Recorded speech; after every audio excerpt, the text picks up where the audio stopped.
एकं नित्यं विमलमचलं सर्वाधि साक्षिभूतं भावातीतं त्रिगुणरहितं सद्गुरुं तन्नमामि।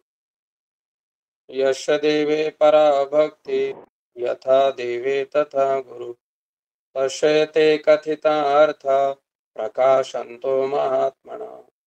ब्रह्मेवाहम् अहं ब्रह्म न चाहं ब्रह्मणा पृथक् नाहं देहो न मे देहो केवलो अहं सनातनः।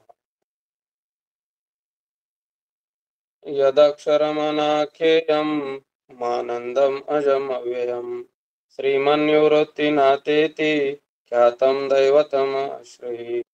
गुरुरत्यक्षया लोके साक्षात् विद्या हि शङ्करी जयत्याज्ञानमस्तस्यै दयार्द्राये निरन्तरम् सार्धं केन च कषार्धं शिवयोः समरोपिणोः ज्ञातुं न शक्यते लग्न मिति द्वैतछलानुः अद्वैतमात्मनस्तत्त्वं दर्शयन्तो मितस्तराम् तौ वन्दे जगतमाद्यो तयोस्तत्त्वाभिपत्तिः मूलायाग्राय मध्याय मूलमध्याग्रमूर्तये क्षीणाग्रमूलमध्याय नमः पूर्णाय शम्भवे।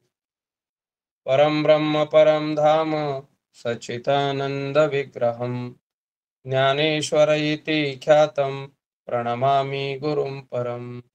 जयन्ति शिष्यबुद्धिस्ता ज्ञानध्वान्तदिवाकरः रङ्गनाथ महाराजा ब्रह्माभ्यासपरायणः। पुंडलीकवरदा हरिविठ्ठल श्री ज्ञानदेव तुकाराम पंढरीनाथ भगवान की जय। माऊली ज्ञानेश्वर महाराज की जय। जगद्गुरु संत तुकाराम महाराज की जय। शांति ब्रह्म श्री संत एकनाथ महाराज की जय। सद्गुरु सच्चिदानंद श्रीपाद बाबान की जय। श्री गुरु धूत महाराज की जय। श्री गुरु रंगनाथ महाराज की जय। सब साधु संतन की जय। अवधूत चिंतन श्री गुरुदेव दत्त। गोपाल कृष्ण भगवान की जय। जय हरि सर्वांना।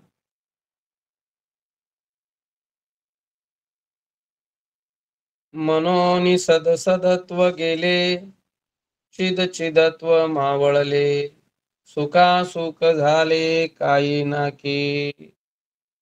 मनोनि सदसदत्वे गेले चिद चिदत्व मावळले सुखा सुख झाले काही नाकी। म्हणून सत हे पद असत पदार्थाची व्यावृत्ती करून मावळले, चित हे पद अचिताची व्यावृत्ती करून मावळले, तसेच सुख हे पद दुःखाची व्यावृत्ती करून मावळले।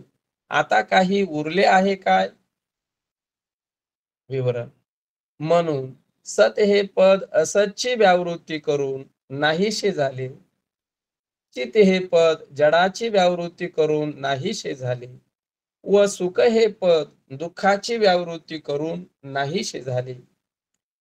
कारण असत नाही म्हणून सतपद असतासही मावळ. एक मिनिट.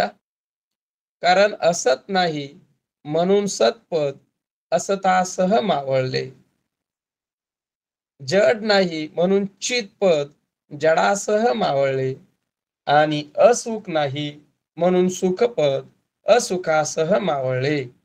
तरी पण परमात्म्याचे ठिकाणी सत्सद विलक्षण सदत्व आहेच।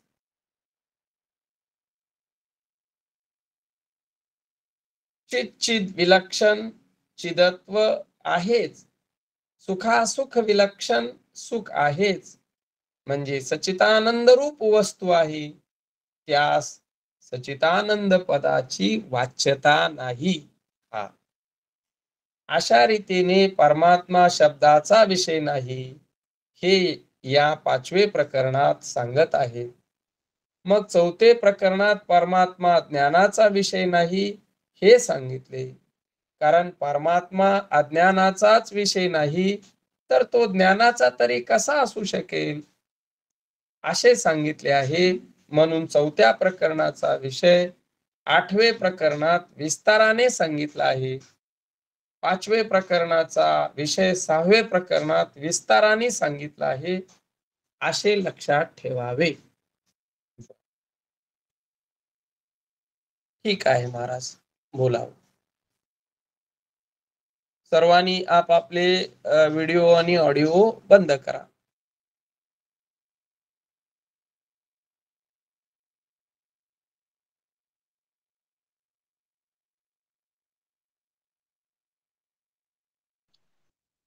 ठीक आहे.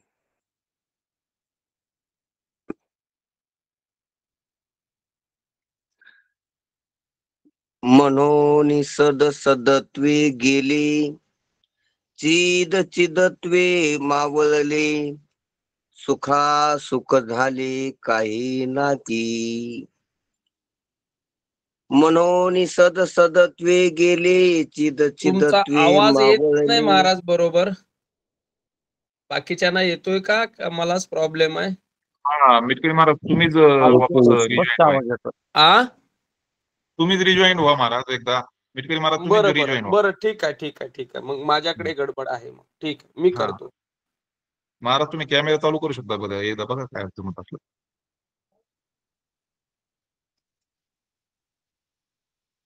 क्लिअरिटी एकदम, काय अडचण.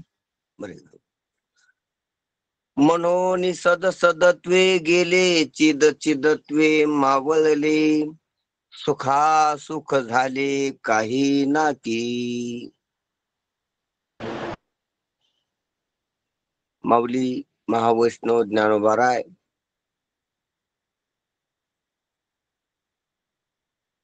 सदचिद आनंद पदत्रय विवरण या 5व्या प्रकरणामध्ये सचितानंद पदाची प्रवृत्ती श्रुतीने जी केलेली आहे, ती साधकाकड पाहून, मुमुक्षुकड पाहून, गुरुन शिष्याकड पाहून केलेली आहे.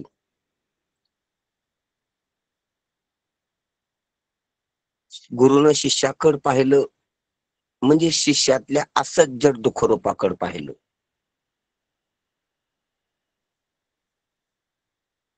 संत महात्म्यानी साधकाकड पाहिलं म्हणजेच साधकातल्या असज्जड दुःखरूपाकड पाहिलं. आणि श्रुतीनं मुमुक्षुकड पाहिलं. श्रुतीनं अधिकाऱ्याकडे पाहिलं म्हणजेच अधिकाऱ्यातल्या असज्जड दुःखरूपाकडे पाहिलं. म्हणजे असज्जड दुःखरूपाकडे पाहूनच सचितानंदाची प्रवृत्ती श्रुतीत आणि गुरुमुखात संतमुखात आलेली आहे, प्रवृत्ती झालेली आहे.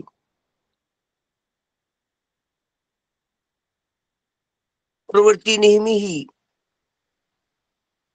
निवृत्तीसाठी असते. अत्यंत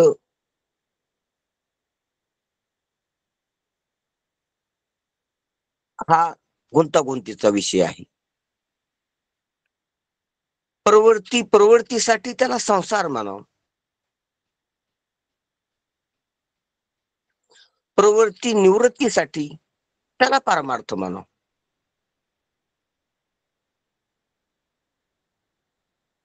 अत्यंत महत्वाचा आहे. प्रवृत्ती निकृष्ट प्रवृत्तीसाठी तो पामर, प्रवृत्ती उत्कृष्ट प्रवृत्तीसाठी तो विषयी, आणि प्रवृत्ती निवृत्ती त्या इच्छेसाठी ते मुमुक्षु, आणि प्रवृत्तीच्या निरासार्थ अपवादार्थ त्यालाच निवृत्ती मार्ग म्हणतात. निवृत्ती मार्ग बी प्रवृत्तच असतो. निवृत्ती मार्ग दोन मार्ग आहेत, प्रवृत्ती मार्ग आणि निवृत्ती मार्ग. तर प्रवृत्ती मार्ग तर प्रवृत्तीतलाच आहे, पण निवृत्ती मार्ग बी प्रवृत्तीतलाच असतो. फक्त प्रवृत्तीकडे जाणारा निवृत्तीकडे जाणारा मार्ग असतो प्रवृत्तीतला.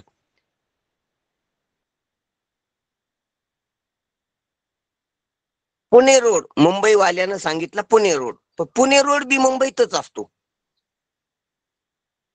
पुण्याकडे जाणारा असतो, नेणारा असतो पुण्याकडे त्या प्रवाशाला, त्या मार्गाने चालणाराला. पण तो मुंबईतच असतो, मुंबईचाच असतो रोड तो, मुंबईच्याच कक्षेतला, मुंबईच्या क्षेत्रातला, मुंबईच्या सीमेतला, पण पुणे रोड मध्ये. त्याप्रमाणे निवृत्ती मार्ग प्रवृत्तीतलाच आहे, पण निवृत्ती तटाला नेणार आहे, म्हणून निवृत्ती म्हणते. म्हणून सच्चिदानंद ही प्रवृत्ती का निवृत्ती? निवृत्तीकडे नेणारी प्रवृत्ती.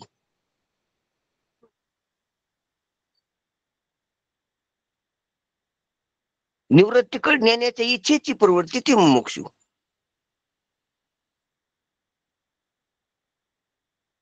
उत्कृष्ट प्रवृत्तीची इच्छा ती विषयी, आणि निकृष्ट प्रवृत्तीची इच्छा ती पामर. निकृष्ट आहे त्यापेक्षा निकृष्ट, पामराला आता जे मिळालेले त्याच्यापेक्षा निकृष्ट भेटणार आहे त्या मार्गाने.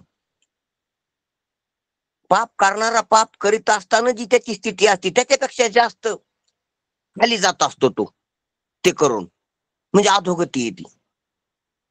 निकृष्ट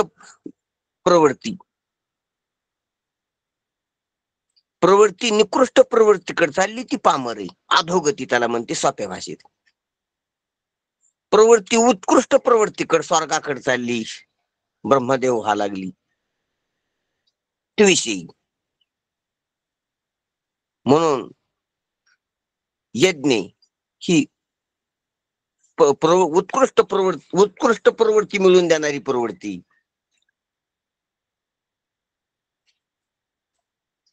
प्रवृत्तीतलं उत्कृष्ट पद मिळून देणारी प्रवृत्ती.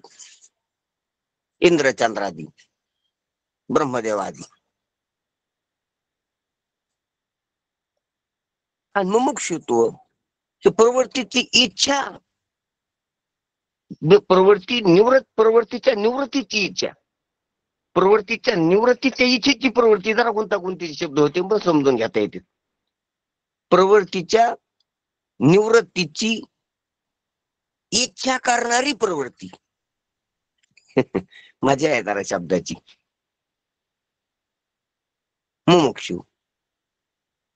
आणि प्रवृत्तीच्या निवृत्ती करता सज्ज असलेली, साधन सज्ज असलेली,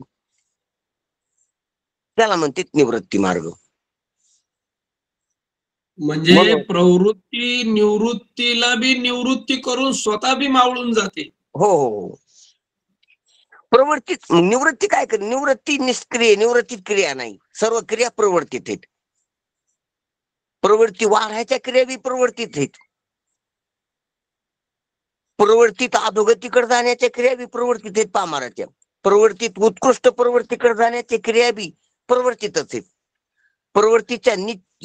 प्रवृत्तीच्या निवृत्तीच्या इच्छा उत्पन्न करण्याच्या क्रिया बी प्रवृत्तीतच आहेत मुमुक्षत्वाच्या. आणि प्रवृत्तीच्या निवृत्तीच्या क्रिया बी, प्रवृत्तीची निवृत्ती करण्याच्या क्रिया बी, साधना बी प्रवृत्तीतच आहेत. सक्रिय प्रवृत्तीत आहे. निवृत्तीत क्रिया ना, निवृत्तीत वृत्तीत नाही तर क्रिया कुठे?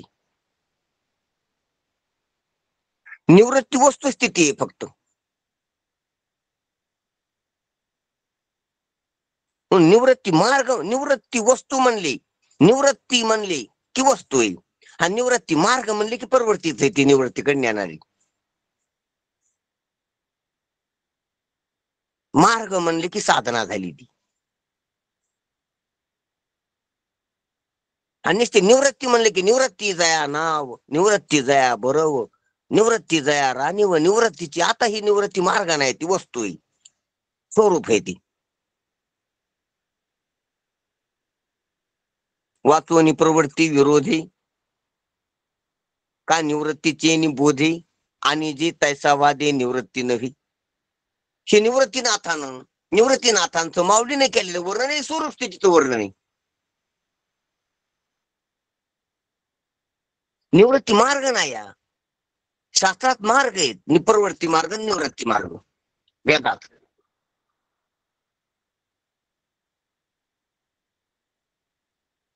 असो मग श्रुतीनं जी काही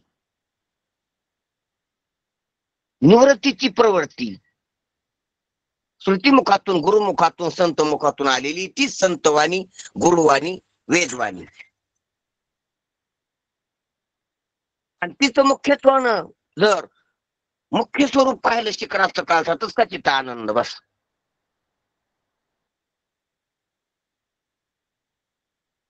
वेदातले कळसाचे शब्द, श्रुतीचे कळसाचे शब्द धरले तसा चित्त आनंद येत. म्हणून ते तीनच शब्द पकडून माऊलीनं प्रकरण केले, तीनच शब्दाचं विवरण केले, तीनच शब्दाचा ठांग लावलाय, तीनच शब्दाची प्रवृत्ती, तीनच शब्दाच्या प्रवृत्तीने त्याच्या सापेक्षतेची निवृत्ती असत जड दुःखाची. आणि ह्या पदाची बी मग निवृत्ती आणि मग साक्षात निवृत्ती. प्रवर्त काहीच नाही राहिलं निवृत्ती. हाच खरा मोक्ष, हीच खरी स्वरूप स्थिती. म्हणून माऊलीनं सत, चित आणि आनंद, सत्ता, प्रकाश आणि सुख याचं विश्लेषण करीत करीत करीत आठणी करीत करीत करीत आठणी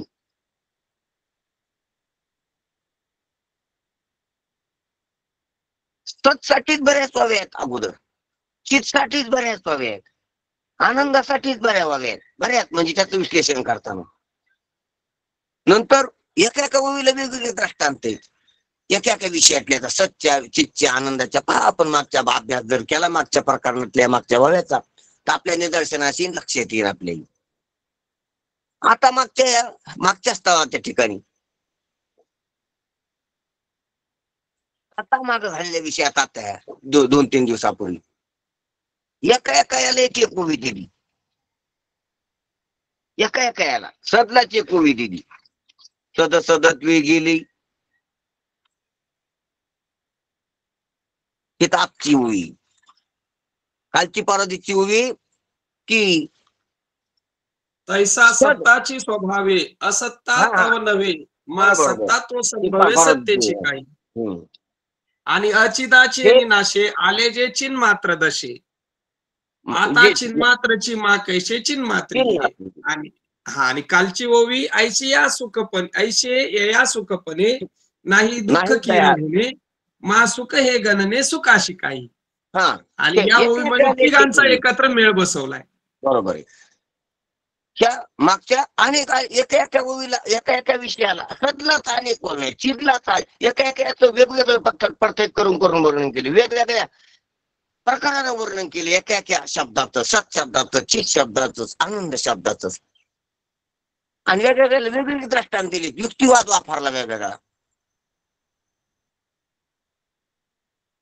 आणि आता मागून मागून एका एकाला एक एक द्याला, त्याच्या चिदलाच फक्त दृष्टांत द्याला. निध प्रबोधाच्या ठाई नशे तैसीची जागणी, हा फक्त चिदला दृष्टांत द्याला. कारण चिद विषयातले महत्वाचे, चिद विशेषाची स्पष्टता झाली की सद्विषयाची जी होती आणि आनंद विशेषाची होती, चिद विशेष मध्यंतरी. म्हणून चिद विशेषाची चांगली स्पष्टता हो म्हणून चिद विशेषाला दृष्टांत आहे, सदला नाही आणि आनंदाला नाही त्याला इथं कालच्या ओवीला बी.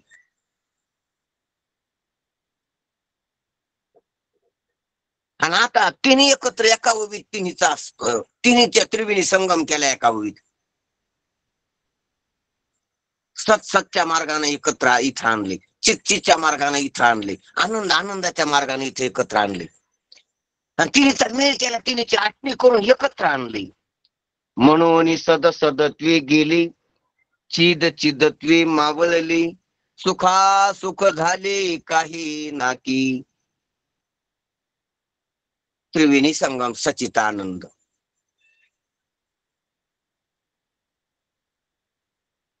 देव भक्त आणि नाम कथा त्रिवेणी संगम परमार्थ पंथातली बहिरंगातला त्रिवेणी संगम प्रयागराजला असलेला.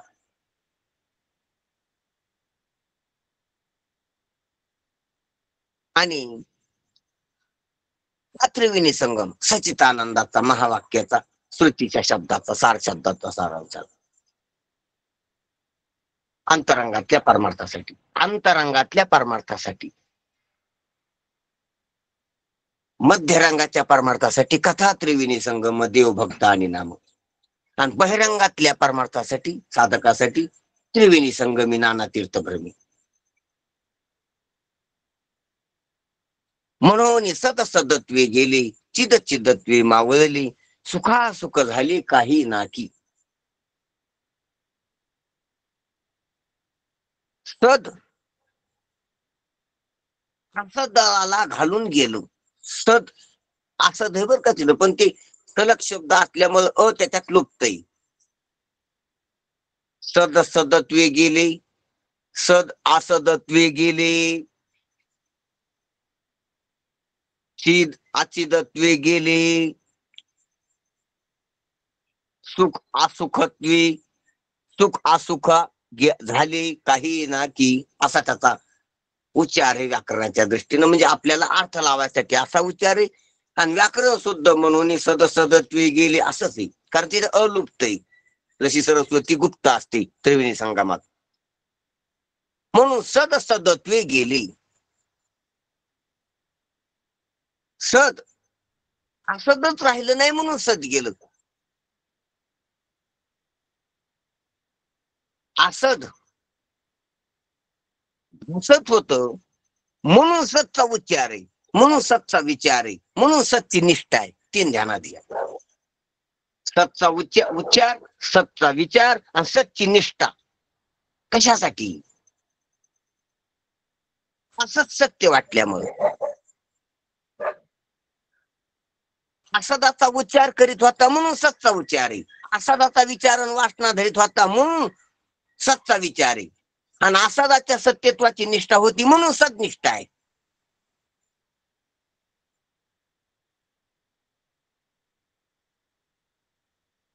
त्याच्या सापेक्ष येते.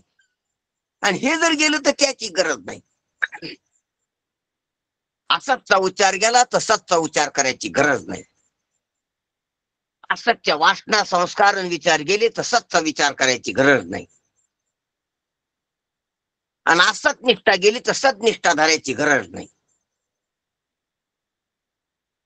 सतत राहत निष्ठा कशाला, निकल सत राहत निष्ठा कशाला त्याच्यात.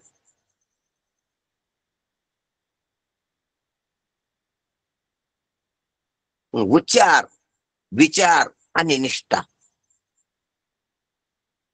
उच्चारानं विचार होत असतो आणि विचारानं निष्ठा होत असते, निश्चय होत असतो. म्हणून उच्चार महत्वाचा आहे. म्हणून परमार्थात प्रारंभी उच्चाराला महत्व आहे, नामाला महत्व आहे. त्याच्यानंतर विचाराला महत्व आहे आणि त्याच्यानंतर निश्चयाला महत्व आहे. निश्चयाचे बळ तुका म्हणे त्याची फळ शेवट येतो. विचार मध्ये आणि उच्चार प्रथमे. म्हणून सदसदत्वे गेले. आता सत हा उच्चारलं श्रुतीनं, संतानं, गुरुनं. असतचा उच्चार होता म्हणून अधिकारी असत बद्दल तक्रार करू लागली म्हणून श्रुतीनं सतचं उत्तर दिले. साधक असत तक्रार करू लागली म्हणून सर्व संतांनी, सर्व महात्म्यानं सतचं उत्तर दिले. शिष्य असतची तक्रार करू लागला, असतचे प्रश्न करू लागला, असतच्या शंका विचारू लागला, असतच्या समस्या सांगू लागला म्हणून सतचं उत्तर दिले गुरुनं.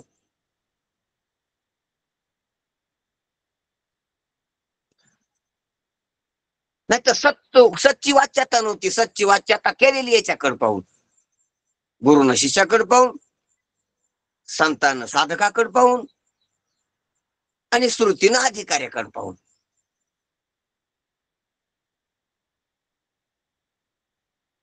आणि हे जर संपलं, अधिकारी जर स्वरूपावर आला, साधक जर सिद्धीवर आला, आणि शिष्य जर शिष्यपणा संपून स्वरूपावर आला, शिष्य गुरुत एकरूप झाला, तर मग सत शब्दाची गरज नाही, सदसदत्वे गेली.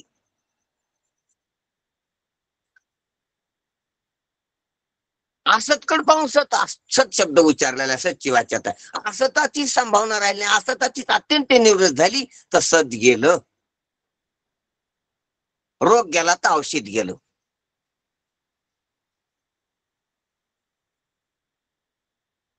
रोग गेल्यावर औषध राहत नसते. पत्नी गेल्यावर पती राहत नसतोय. अत्यंत महत्वाच्या गोष्टी आहेत. सापेक्ष भावात एक गेलं की दुसरं राहत नसतं, आणि सापेक्षच होतो. त्याच्या अपेक्षेनं झालेले नाही, असतच्या अपेक्षेनं सतचा उच्चार, सतचा विचार, सतची निष्ठा. आणि असतच राहिलं नाही तर उच्चार विचार निष्ठा कशाला, मग सतची प्रवृत्तीच कशाला. सतची प्रवृत्ती सतमळ नाही, असतला पाहू नये. असतच्या व्यावृत्तीसाठी, निवृत्तीसाठी. म्हणून सदसदत्वे गेले.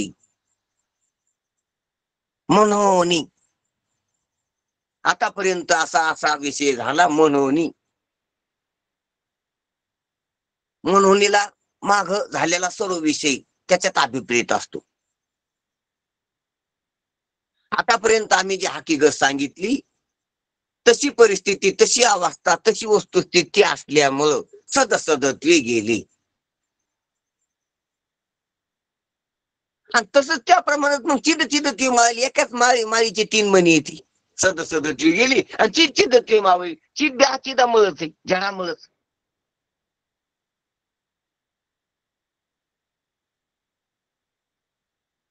म्हणून चित्तचा उच्चार, चित्तचा विचार आणि चित्तची निष्ठा,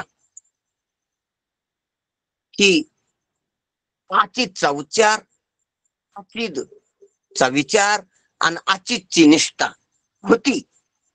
म्हणून येते. तसं तेच एकच युक्ती तिने लावायची. आणि अचितच राहिलं नाही, जडताच राहिलं नाही, सर्व चैतन्यच झालं. तरी हे सचितानंद कान होती ती. मग म्हणे सर्वत्र सचितानंदू, मीच एक स्वतः सिद्धू, जो आपले निशी भेदू नेनवणी आजाने.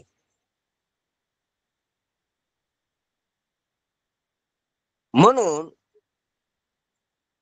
सदत्व गेलं, चिदत्व मावलं, कटाकटी झाली. गणिताच्या कटाकट्या होत असतात, प्लस प्लस मायनस होत असते गणिताच्या नियमात. तसंच झालं. पदच्छेद करताना असं करता येईल का म्हणतो मी, की सदत्व गेले म्हणजे सद आणि असद सदत्व धर्मानं नेलं, सदत्व धर्म नाही म्हणून. आणि सुख आणि असुख हे सुखत्व धर्मानं नेलं. आणि सत आणि असत हे सतत्व धर्मानं नेलं, आहे का नाही? म्हणजे असं करता येईल का म्हणतो विचार. त्याच्या सगळं गेलं ते. पण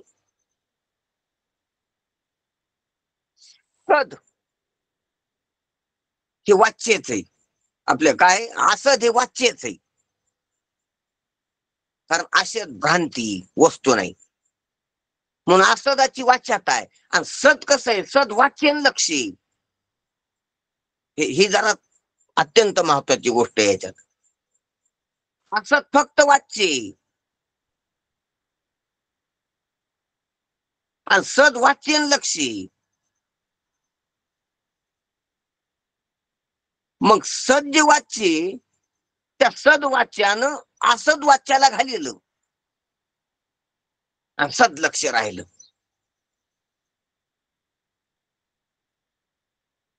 चित वाच्य लक्ष आणि अचित फक्त वाच्य, लक्ष नाही, सत्य नाही म्हणून लक्ष नाही. त्याच्यात भ्रम आहे. तू भ्रमात फक्त वाच्यता असते, भ्रम फक्त वाच्यच असते, लक्ष नसते. आणि वस्तू आहे ते लक्ष्य बी असतंय आणि वाच्य बी असतंय.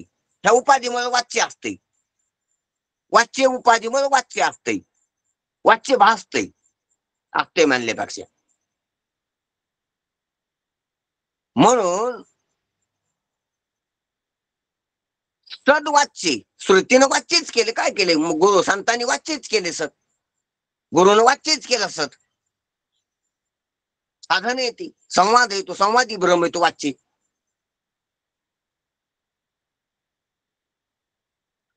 पण त्या सदवाच्यानं असदवाच्य घालवलं. आणि असत फक्त वाच्यच असते, फक्त बडबड असते, बोली असती, खोट्या वस्तू असत्यात, नसत्यात त्या, बडबड असते ती. तो का म्हणे माझं कळते चाचणी बडबडीची वाणी आप असती. ही बडबडीची वाणी जग आहे, ही बडबडीची वाणी वाचारंभाने.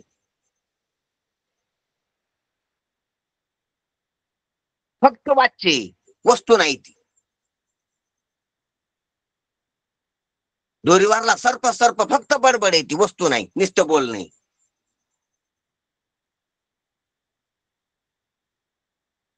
मग सर्प गेला का सर्प बोलणं गेलं? बोलणं गेलं. सर्प गेला का सर्प भ्रांती गेली? भ्रांतीची प्रतीती गेली. सर्प नाही गेला. सर्प नव्हताच, लक्ष नव्हताच, वाच्यच होत तिथं.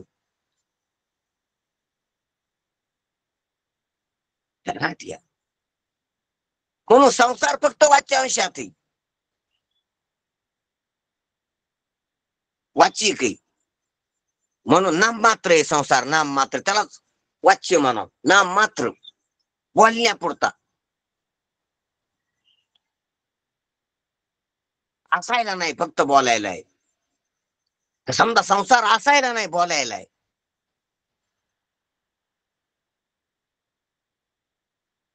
म्हणून बोलण्यापुरता आहे.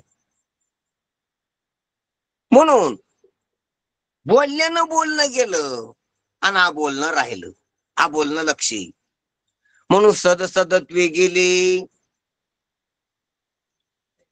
त्याप्रमाणे चिद चिदत्वे मावळले. सुखा सुख झाले काही ना की. सद सदत्वानं राहिलं नाही, वाच्यांशातलं गेलं. वाच्य भ्रमासंगच वाच्य प्रमा गेली. तिन्हीची बी सचितानंद. वाच्य भ्रमासंग वाच्य प्रमा गेली.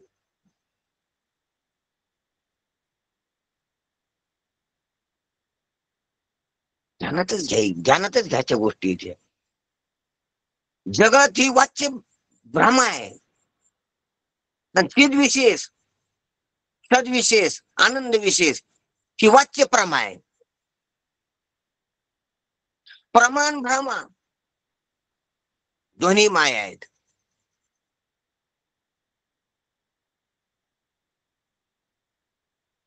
प्रमाण भ्रमा दोन्ही बी वृत्ती आहेत, विशेषता आहे. भ्रम विशेष आणि प्रमा विशेष. मग खरं खोट दोन्ही बी भ्रम आहेत.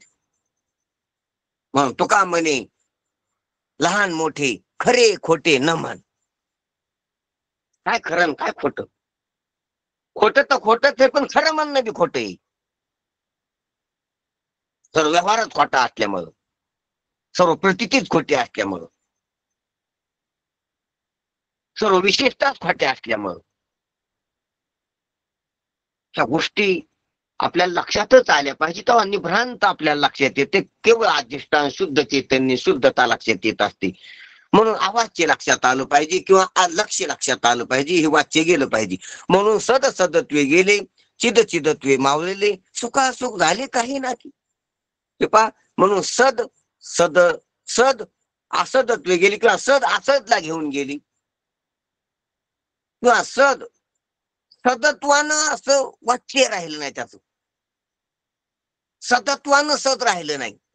वाच्य सदत्व जे आहे ना, म्हणजे सद म्हणण्यासारखं सद राहिलं नाही. सतचा विचार करण्यासारखं सत राहिलं नाही. सत राहिलं नाही असं नाही, पण काही वाचिक मानसिक व्यवहार होईल त्या संग असं नाही राहिलं. संवृत्तिक प्रवर्तिक व्यवहार होईल असं नाही. म्हणून सद सदत्वे गेले, चिद चिदत्वे मावळले. चिद राहिलं, पण ज्याला व्यवहारात सर्वसामान्य लोक किंवा सर्वच लोक चिद म्हणते तसं नाही राहिलं. ती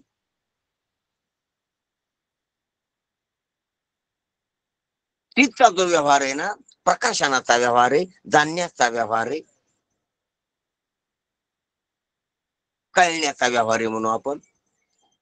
ते व्यवहार नाही राहिला म्हणजे चिदत्व नाही राहिलं. चिद राहिलं पण चिदत्वी गेली. ते जे व्यवहार होता चिदत्वाचा ते नाही राहिला.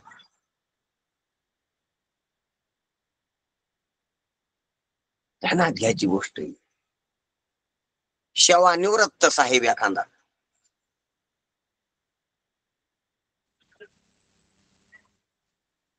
साहेब नाही का, आता आहे बी नाही बी.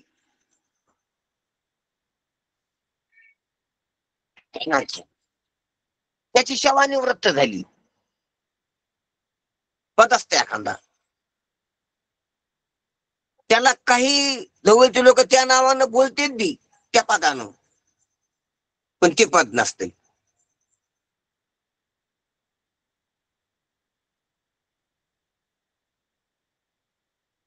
त्या पदावाला त्या पदावर राहता नाही, तिथं नाही, त्याच्या पलीकडे गेला. तसं सदव्यवहार होत असतो सदचा,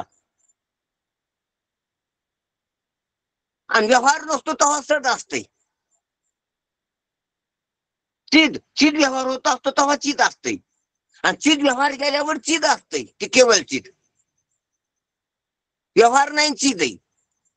अव्यवहार आहे ते सर्वांना कळत नाही, जवळच्यालाच कळते. पदभार नसल्याला व्यक्ती सर्वाला त्या पदानं ओळख नसते, कारण की तो पदावर नाही, विशेष नाही म्हणून सर्वाला नसते. तेव्हा पदावर असता सर्व दबाबतात आणि सर्व त्याला त्या नावानं बोलतात. कुठे गेले की त्याचा दबाव असतो, त्यात जो शक्ती असते ती पदाची, ती नसल्यावर तो असतो. पण ती जी व्यवहारी शक्ती ती नाही राहिली आणि तो राहिला. सेवानिवृत्त झालेला राजा. ध्यानात घ्या, ही शेवात विशेषता आहे. तशी ही विशेषता आहे सच्चिदानंदाची. आणि ही जर नसली तर ती असती वस्तू असती. पत्नी नसली तर पती मरवतो का, पण पतीपणा राहत नाही. ध्यानात घ्या, फरक काय होतो, एवढा फरक पाहू आपण पुढे चलू. पती पत्नी आहे दोघ जण, आणि आयुष्याच्या योगानं म्हणा, दैव योगानं म्हणा, प्राप्त योगानं म्हणा, पत्नी वाढली. तो पतीत काय झालं का तसाच बंद आहे का, काय अर्धा झाला पती का नाही राहिला पती?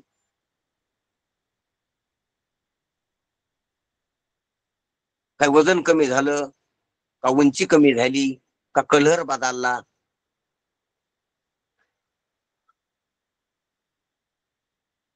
आता शरीरात जरी काही झालं नसलं तर बरंच काही झाले. शरीराच्या तुम्ही जर तपासण्या केल्या तर काहीच नाही झालं,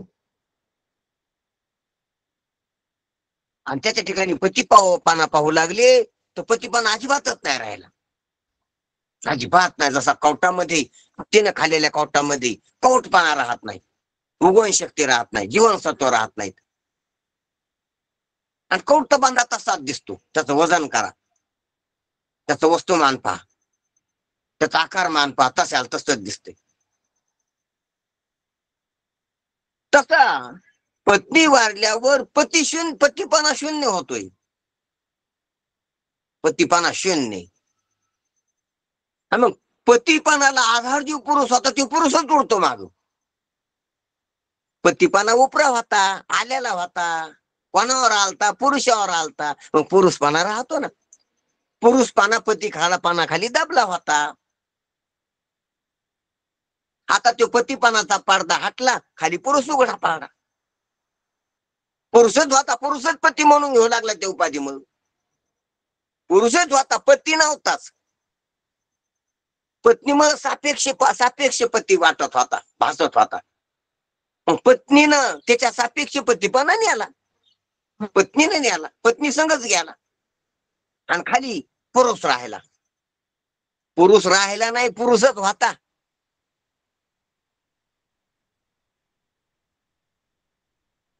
पुरुषालाच पती म्हणत होती, तर म्हणणं गेलं, पती म्हणणं गेलं, पुरुषच राहिला, पुरुषच होता. तो का म्हणे होता ठेवा, तो या भावा सापडला.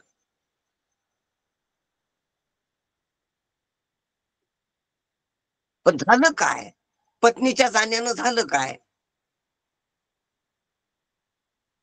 जसे आपण एक उदाहरणाला म्हणून घेऊ, तसं घेता येत नाही पण घेऊ, की पतीनंच एखाद्या पत्नी मारली असं म्हणू आपण. तर मग पत्नी मेली आणि पतीपणा बी मेला. त्यानं तिला मारलं, त्यानं त्याची वाच्यता बी मारली. पतीपणाची जी वाच्यता आहे ती वारली, ती बी गेली. मग खाली काय कोण राहिला? पुरुष राहिला. जो अगोदर होता, लग्नाच्या अगोदर होता जो पुरुष, तो राहिला. ध्यानात घ्या, त्याप्रमाणेच आहे. सद्विशेषानं जड विशेषता गेली, आणि जड विशेषता गेल्यामुळं आपली सद्विशेषानं असद विशेषता गेली, आणि असद विशेषता गेल्यामुळं सद्विशेषता बी मावळली, सदसदत्वी गेली. आणि खाली पुरुषत्व राहिली. ती पत्नी पतित्व गेली आणि खाली पुरुषत्व उरली. तसे चित्तत्व मावळली, तसे सुखासुख झाले, काही नाही. म्हणजे तिथं व्यवहार उरला नाही, ना पती ना पत्नी, ना सद ना असद, ना चिद वाच्ये ना अचिद वाच्ये, ना दुःख वाच्ये ना सुख वाच्ये, काही नाही. बहुतेक ह्या ओळीवर शून्यवादाचा आरोप येऊ शकतोय. हे नाही ते नाही, दोन्ही गेले. म्हणूनच माऊलीनं पुढची ओळी पटकन घेतलेली शून्यवादाचं त्याच्यात निराकरण करण्यासाठी. म्हणून सद सदत्वे गेले, चिद चिदत्वे मावळली, सुखासुख झाली, काही नाही, काहीच नाही राहिलं, दोन्ही गेली.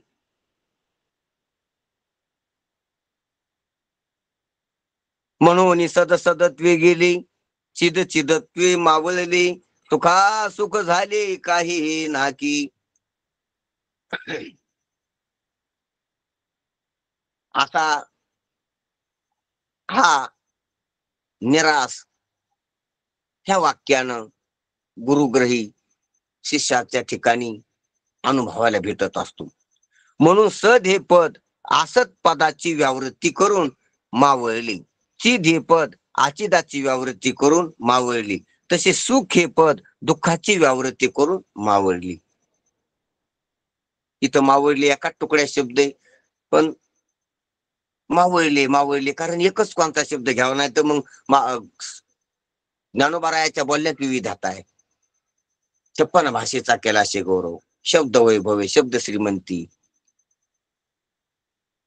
आणि व्याकरणामध्ये यमक आली पाहिजे, विविधतेत आली पाहिजे.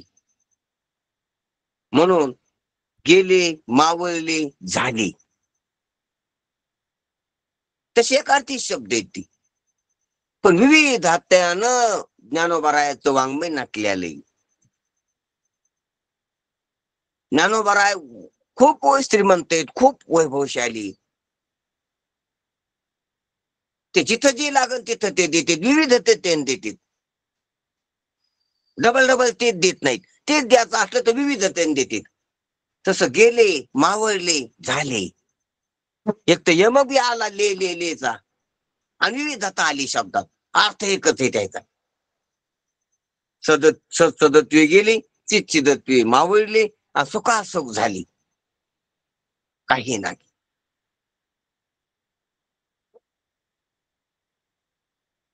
म्हणून तसे सुख हे पद दुःखाची व्यावृत्ती करून मावळली. आता काही उरली आहे काय? काही राहिली का कसं आता विशेषातली वाच्यतेतली? काय म्हणायचं तुम्हाला असं माऊलीला म्हणायचंय? काही राहिलं का आता? व्यवहारापैकी काही राहिलं का आता? व्यवहार शून्य झाला का नाही? वाच्यता शून्य झाली का नाही? व्यक्तता शून्य झाली का नाही? सर्व उपाधी शून्य झाली का नाही? सर्व प्रवृत्तीची निवृत्ती झाली का नाही? संसार आणि परमार्थ दोन्ही संपले का नाही? असं माऊली विचारतात आपल्याला.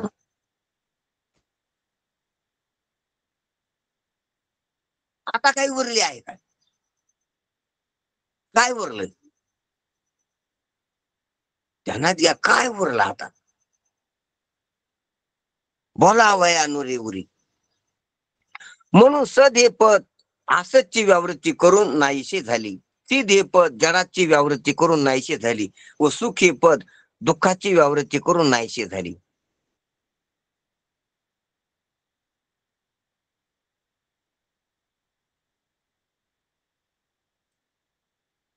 सुख हे पद असुखाची बरोबर आहे, खाली चाललं आपलं.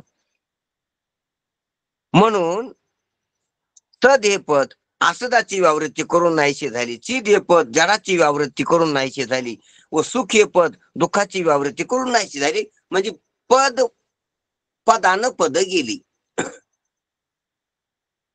वाच्यतेनं वाच्यता गेली, व्यवहारानं व्यवहार संपला, काट्यानं काटा काढला, असा त्याचा अर्थ. शत्रूनच शत्रू मारला, शत्रूकडूनच शत्रू मारला गेला.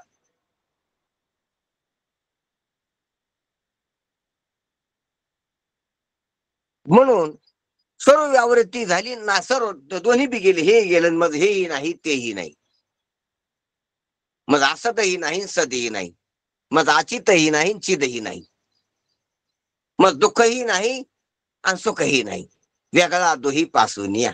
मग हेही नाही तेही नाही, वेगळा दोही पासून या. मग संसार नाही परमार्थ नाही, वेगळा दोही पासून या. मग बंध नाही मोक्ष नाही, वेगळा दोही पासून या. मग अज्ञान नाही ज्ञानही नाही, वेगळा दोही पासून या. मग जन्म नाही मरणही नाही, वेगळा दोही पासून या.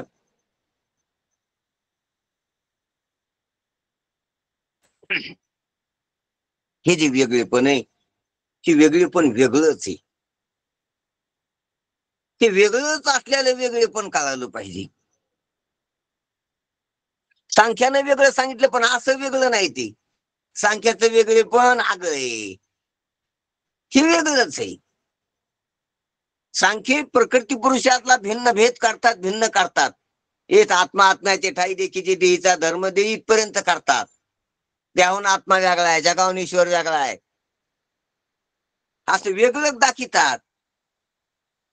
पण वेगळी दाखवून दोन्ही बी राहतात वेगळी.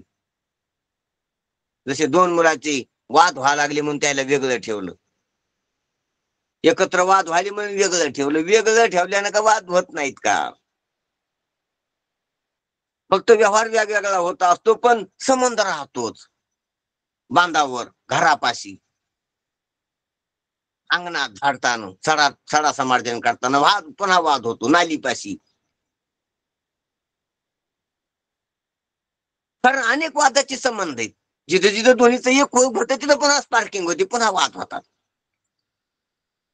तसे प्रकृती पुरुषाला किती वेगळं केलं तर एक जण एक चेतन राहिलंच. सांख्यानं वेगळे केलं पण एक दोन राहिले ना. दोन सत्य म्हणले की पुन्हा वाद होते.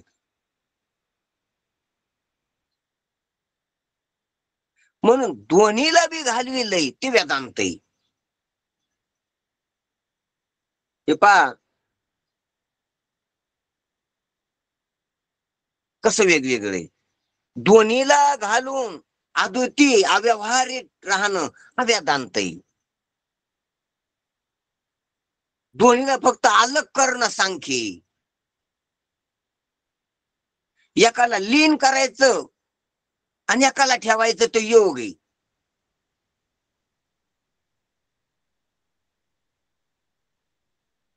या लोकातली त्या लोकात जायचं ते कर्म आहे.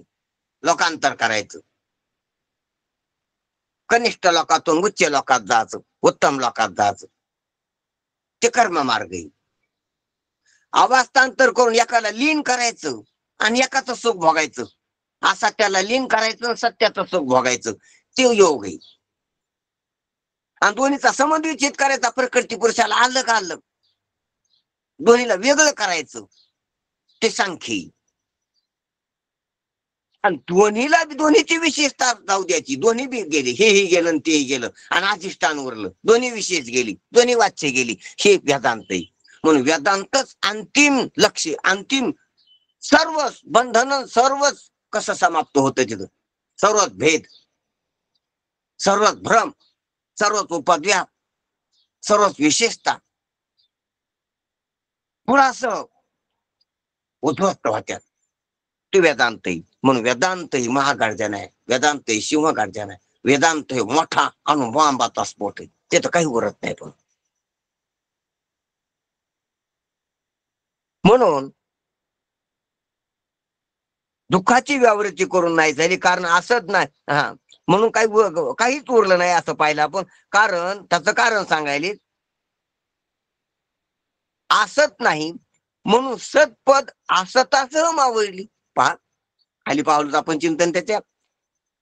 असतच राहिलं नाही म्हणून सत्पद असतासह मावळली.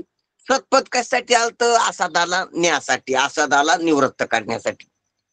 मग सत्पद आलं, असदाला निवृत्त करून गेलं. आता असद गेलं, सद गेलं. असत नाही म्हणून सत्पद असतासह मावळली. हे पहा, एक जरा पण गमतीची गोष्ट ध्यानात घ्या, सर्वांच्या ध्यानात आली पाहिजे.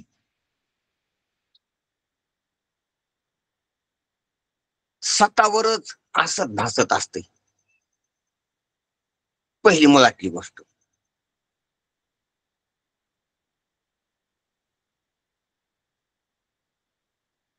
आणि सताच्या वाच्यतेशिवाय असत जात नसते. आणि सताची वाच्यता असताच्या वाच्यतेमुळे उद्भवत असते. आणि असत वाच्य जर राहील नाही तर सत वाच्य राहत नसते.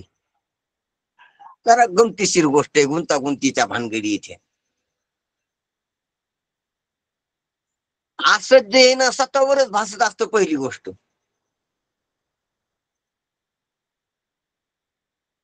आणि असत भासल्यामुळं सच्ची वाच्यता होत असते. आणि सच्ची वाच्यता झाली की असत राहत नसते, आणि असत नाही राहिले की सच्ची वाच्यता राहत नसते. झाला राऊंड कंप्लीट.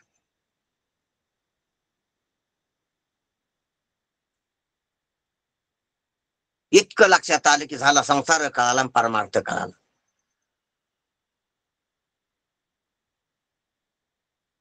म्हणून असत आहे ना, ते सच्च्या अधिष्ठानावर आहे. सच्च्या अधिष्ठानावर अध्यास आहे असत. असतच्या अध्यासामुळं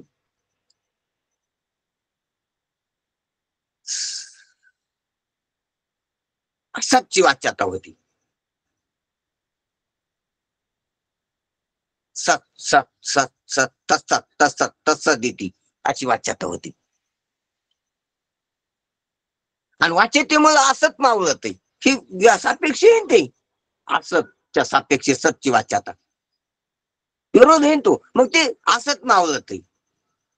आणि असत मावळलं की सत राहत नाही. कारण की हे पहा, दिवा तेलावरच तगवतो, अग्नी इंधनावरच तगवतो, त्याप्रमाणे सच्ची वाच्यता असतवरच तगते, असतवरच तेवते. आणि असत पूर्णता नाही झाली की सच्ची वाच्यता राहत नाही.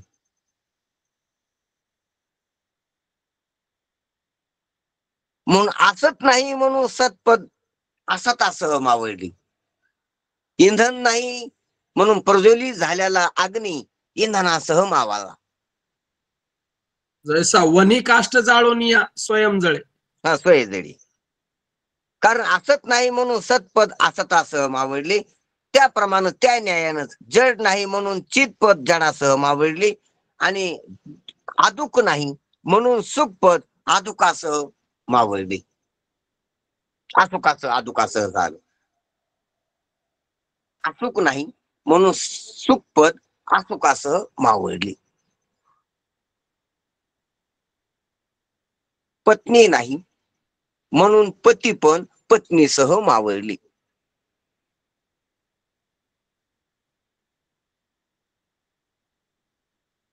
ती नसल्यामुळे हे राहत नाही. सापेक्ष भाव, सापेक्षतेचा सिद्धांत आईन्स्टाईनने सांगितल्यासारखा.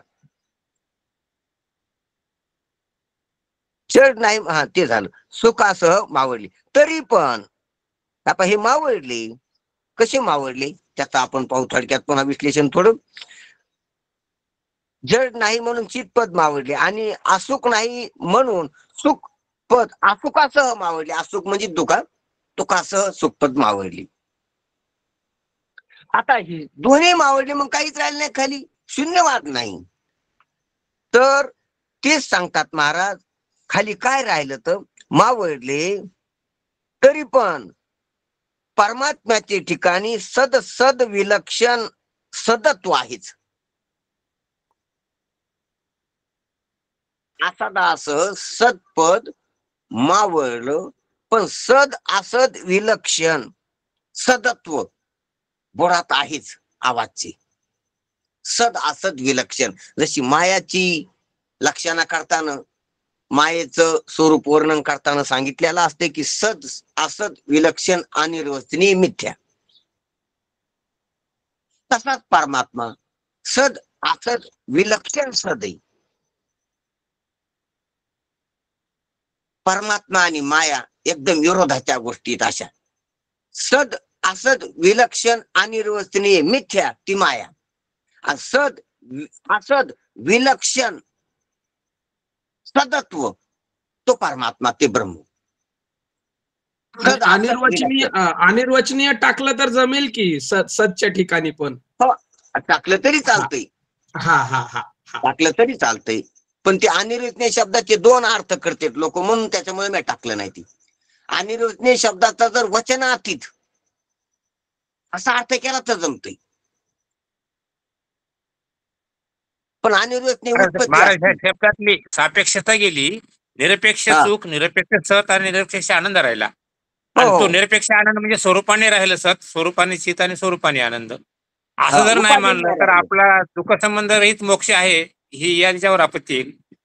म्हणून कशी म्हणजे आनंद रूपता राहते, सदरूपता राहते, आणि सुखरूपता राहते, सदरूपता राहते आणि चिदरूपता राहते.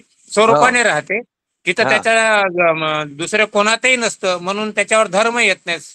असदत्व आणि चिदत्व आणि सुखत्व हे धर्मरहित निरपेक्ष सुख, निरपेक्ष आनंद आणि निरपेक्ष त्याचं चिद राहतं, स्वरूपाने राहतं. मग तिथं वाच्यता काय नाही तर ते निरपेक्ष आहे.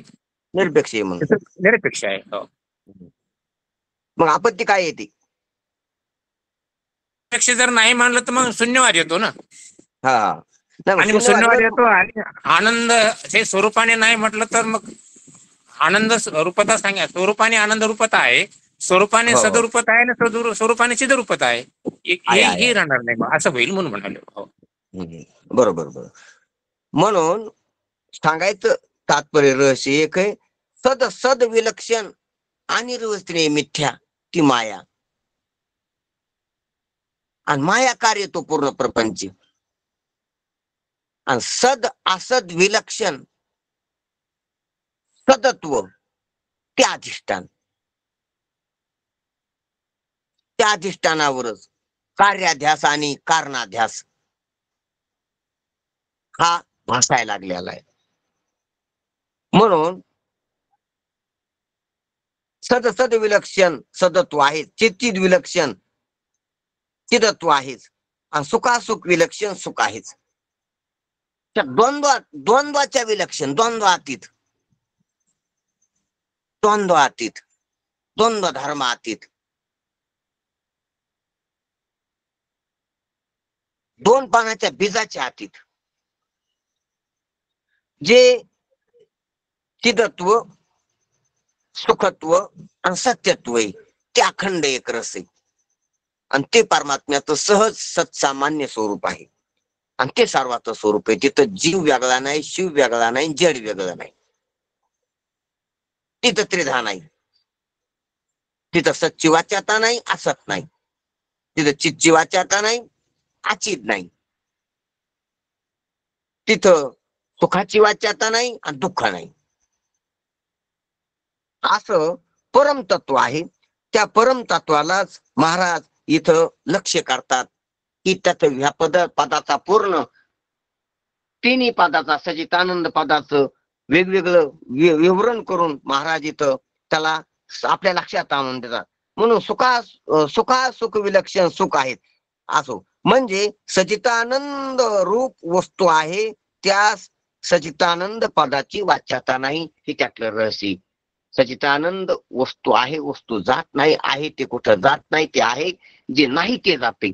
जसं सोनारानं जर तेजाबमध्ये किंवा भट्टीमध्ये जर ते आपलं सोनं टाकलं तर सोनं कुठं जात नाही. जे सोन्यात जे डाग आहे, जी लाख आहे, जे इतर धातू मिसळलेले ते राहत नाहीत आणि सोनं कुठं जात नाही.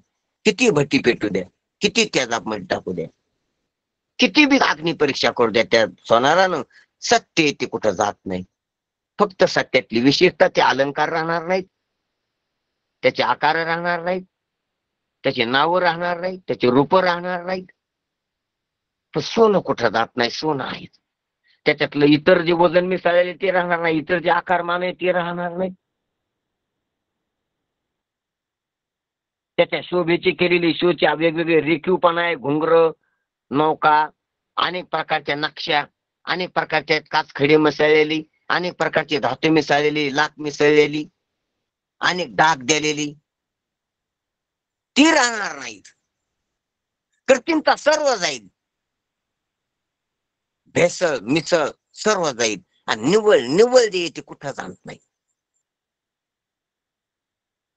म्हणून सचितानंद स्वरूप वस्तू आहे, त्या सचितानंद पदाची वाच्यता नाही, हा त्यातला भाव आहे. असं खालचा विषय वाचून घेतो. अशा रीतीने परमात्मा शब्दाचा विषय नाही हे या पाचही प्रकरणामध्ये सांगितले आहे, सांगत आहेत.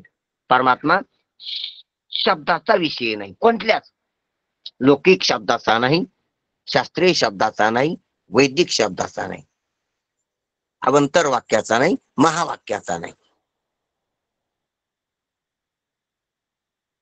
परमात्मा शब्दाचा विषय नाही हे या पाचही प्रकरणामध्ये सांगत आहेत. मागे चौथी प्रकरणात परमात्मा ज्ञानाचा विषय नाही हे सांगितले. चौथे प्रकार ज्ञान अज्ञान अभेद कथन मध्ये, कारण परमात्मा अज्ञानाचाच विषय नाही तर तो ज्ञानाचा तरी विषय कसा असू शकेल हे झालेले चौथ्या प्रकरणात कसे सांगितले आहे. म्हणून चौथ्या प्रकरणाचा विषय आठव्या प्रकरणात विस्ताराने सांगितलेला आहे. चौथा प्रकरण जे चौथ्या प्रकरणात ज्ञान खंडन झालेले, तर त्या ज्ञान खंडनाचा सेपरेट विषय आठव्या प्रकरणात घेतलेला 19व्या सांगितलाय माऊलीने.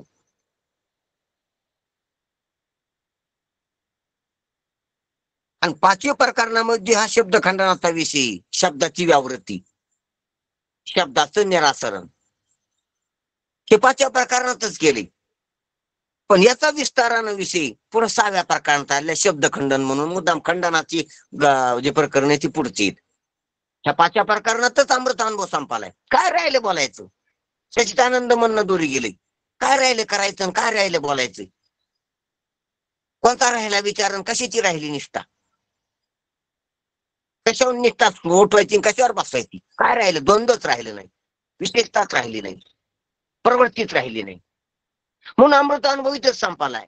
पण इतकं सांगून बी ज्याच्या काही गोष्टी लक्षात आले नाही सूक्ष्म, त्यासाठी खंडना मंडनाची भाषा केली. शब्द खंडन, अज्ञान खंडन, ज्ञान खंडन. शब्द खंडन, ज्ञान खंडन आणि ज्ञान खंडन हे तीनच आहेत पुढे. सचितानंदच पुढे येते कुठे. तसं पहिल्या प्रकरणामध्ये संसाराचं दोन दाखिले, द्वंद्व शिवशक्ती. दुसऱ्या प्रकरणामध्ये परमार्थातलं दोन दाखिले, गुरु शिष्य. तिसऱ्या प्रकरणामध्ये गुरुनं बोललेल्या वाणीचा ऋण निर्देश केलेला आहे, ऋण मोचन केलेले परिहार.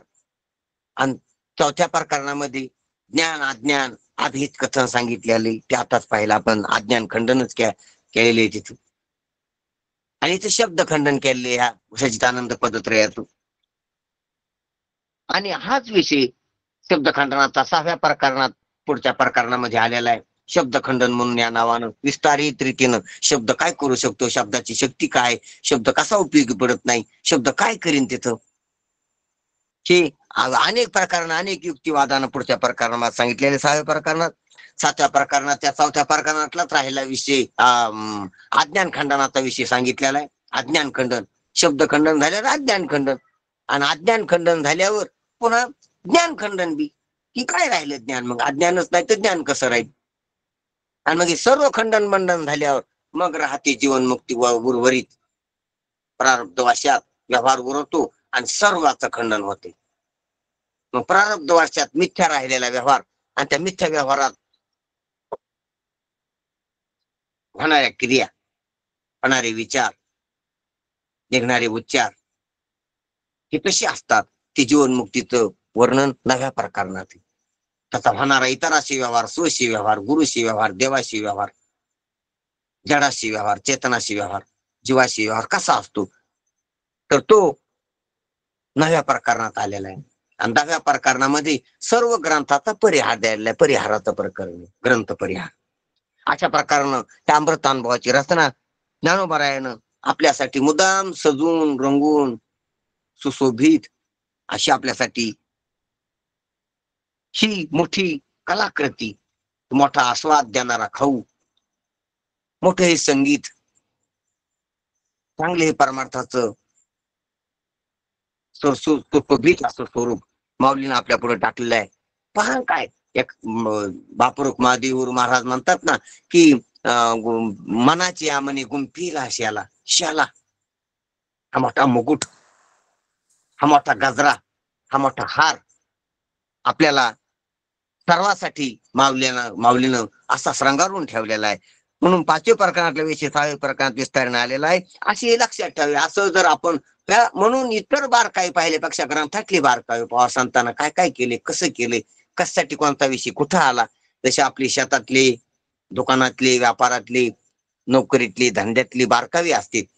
काय कशामुळे झालं, कशामुळे काय झालं, कोणामुळे काय झालं, कोण्या वस्तूमुळे कोणी वस्तू वाढली, कोण्या वस्तूमुळे कोणती वस्तू घडली, काय चुकलं, काय बरोबर आलं, हे जशी बारकावी आपण व्यवहारात पाहतो तशी ग्रंथाची नकाशे, ग्रंथातल्या खुणा, ग्रंथातले विचार, ग्रंथातल्या युक्त्या, ग्रंथाचे कसे ओघ आहेत, काय सांगण्याचा ओघ आहे, कसा कल आहे, कसे भाव आहेत त्यांनी कसे आपल्यासाठी शब्द फिरले, कुठं काय काय सांगितले, कशामुळे काय सांगितले, कोण्या प्रकरणात काय आले, ह्या अशा प्रकारचा आपण त्याचा चिंतन अभ्यास जर केला तर आपल्याही लक्षात येईल. आणि आपल्याही लक्षात यावाच, आणि लक्षात आल्यावर सर्व निराकरण होऊन शुद्ध तत्व लक्षात येईल आपल्या, आणि मग आपलं समाधान होईल, शंका सर्व निवृत्त होत्यान.